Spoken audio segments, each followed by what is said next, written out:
maanta qofkii ugu horreeyey 1 milyan oo dollar ku baaqay inaad noqoto anigu ma jeclayn 1 milyan suuqa halkan wixii ku burburay waxba kama tarayso waxaan kaa filayey ugu yaraan 3 guddi inaad saartaan maanta kaa filayey waxaan kaa filayey inaad saarto guddiga baadhista cidda mas'uuliyadda lahayd inaad saarto guddi qarana oo hayn hay'adii baadhistu kaliya taan hayn oo xildhibaano leh oo culimo leh oo waxgarad leh oo ganacsato leh oo salaadiin leh oo dhalinyaro leh inaad saarto si mas'uuliyadda cid loo saaro waxaan filayey guddiga diiwaangelinta hantida luntay ee gubatay waa imisa hantida marka la yaqaana qaaraankeyga la qaaraama waa imisa ma hantidaas in rag dhaqaalayahana oo nin khadar la yidhaayay ka mid yihiin oo wax garanaya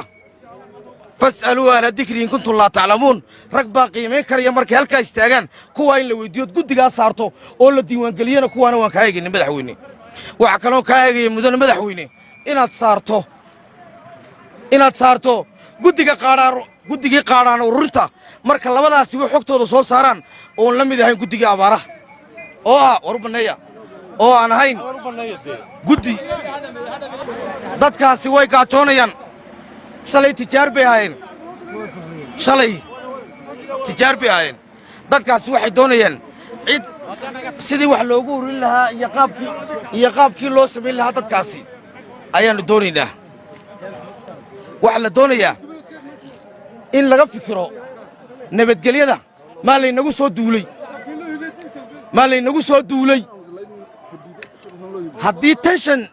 xaalad security ama nabadgelyo dalku dareemo ma xarunta madaxtooyada iyo xarunta baarlamaanka iyo xarunta maxaa la yidhahdaa wasiirrada la sugaya amnigooga miyayna duulimaad hayn ma duulimaad ka weyn baa jira ma masiibo ka weyn baa jirta wax maanta hargeysa ka dhacay oo ina taabtay dhaqaalihii ciidanku taabanaya wuxuu taabanayaa maxaa la yidhahdaa xildhibaanka wuxuu taabanayaa hooyadii ugu hoosaysay ka ugu sarreeyuu taabanaya maa kuwaa mas-uuliyadda ka saaran in la ilaaliyo nabadgelyadooda maxaa isku soo beegbeega xaaladihii waad ogtihiin qoladiina nabadgelyadu waynu isognahay xaaladihii maalintii dhaweytoole ee hargeysa rag baa ka baxay arrimaa jiray waxbaa jiray waar wixii jiray arrinkan maxaa kula siiyey miyayna baadhis u baahnayn arrintaas ma arrin eeyar layska dhaafi karaa ma eeyar waayar baa gubay layska odhan karaa xogtaannu haynaa waxay noo sheegaysaa 7 cisho ugu dambeeyey inuu bacdlahan kolba meel ka qiiqayey uu kolba meel ka gubanayey uu kolba meel ka gubayey laakiin 7kii hore sidaa ma ahayn 7kii ka sii horreeyey sidaa ma ahayn kii ka sii horreeyeyna sidaa ma ahayn maxaa xaaladaas ku soo beegbeegay waa in la isweyddiiyo meel la fadhiisto madaxweyne iskuu kaa yeedhoo na weyddiiyo wax noogu yeedhi intaanad milyanka dollar ku baaqin noo yeedh dadka weyddiy hay-adihii dabageli waxaan halkaan uga mahadnaqayaa booyadaha ay shacabku biyaha ku dhaansadaan baan lambar 1 shacabka booyadaha le waanu mahadnaqayaa noolaada dadkiinna magaalada intaasi inay gubatayna intii kale ay gubato ayaad ka hor istaagteen waxaanu mahadnaqayaa ciidanka dabdamiska naftood horayaal weeye waa laydin abaal marin doonaa waa naftood horayaal weeye waxaanu u mahadnaqayaa ciidamada kala duwan ee qaranka oo ugu horreeya ciidanka milatarigu shacabkaanu mahadnaqayaa walaalayaal dadkeenni wey dawlad deegaanka soomaalida oo xalay markaan nidhi war noo soo gurmada walaalahayana waanu mahadnaqaynaa waar waxaan idiin sheegayaa dadkaasi gurmad degdegay rabaan gurmadka degdegee maantay rabaan waxa weeye carruurtoodii way gaajoonaysaa jaarka rasuulku calayhi salaatu wasalaam wuxuu idhi man baata shabcaanan wallaahi laa yuumin buu 3 jeer rasuulku yidhi man baata shabcaanan wajaara jaa'icuhu ilaa jambihi ninka intuu dhirga seexanaya ayaa isagoo jaarkiisu gaajoonayo ilaahay muu rimin buu rasuulku yidhi waa bil rabadaan quudin bay doonayso marka horeba saayida abaar bayna hayso inaan ka soo kabannin abaar bayna haysay waryaada sharci kasta iyo siyaasad kasta iyo meherad kasta oo dulmi lagu dhiso taasaa u dambaynaysaa haddii shalay hargeysa weyne siyaad barree u dumiyey maanta bimaa kasabad aydiyana soo maha waxay ku duntay hargeysa ee dhaqaalayna ku weynay waar dulmiga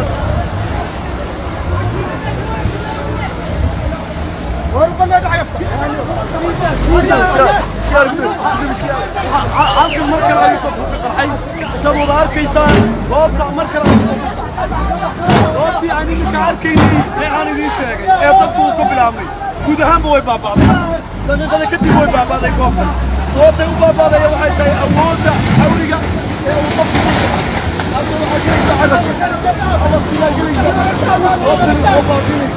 اسمه ayaa isaguna aad arkaysaan oo goobtan isaguna guud ahaanba shuf beelay qabka ayaa arkaysaan hadana goobta uu ku jiro ayay dadku qof kasta uu qiimeeyo ilaahay xaaladdu sida ay tahay iyo sida ay noqon doonto isku bedelayso kolba meel ay dadku ka kacaya goob wala uu ku kaco waxa ay noqonaysaa goob baabacday oo hadii taale oo dhan ay ku dhamaatay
halkan wali waa gubanayaa suuqi dad badan uu baabaay hanti badan in halka way ku baabaaday laakiin dhibaatadu waxay tahay ilaa hadda si loo xaliyo lama hayo ilaa hadda nolol xal rasmi ah oo meeshan tacaalka askarta hooyadaha biyaha dabdamiska cagafyada dhammaantood way xaaladoodu way taagan tahay wax walbaaba waxay iska bedeleen sidii qofku ku garanayay ciidamo badan oo militariya ayaa goobta la soo geliyay ciidamo badan oo militariya goobta la soo geliyay dadka ay ciidamada militarigu naftooda badbaadinayaan militariga ayaa nafta dadka badbaadinaya oo isku dayay inay goobta ka kaxeeyaan ciidamo militariya oo badan ayaa suuqa soo galay wali xaaladdu way cakiran tahay wali way cakiran tahay xaaladdu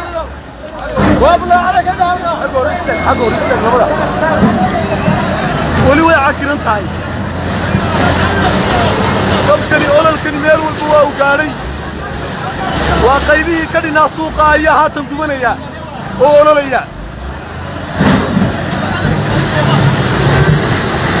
biyihii way ka dhammaadeen meel walba biyihii way ka dhammaadeen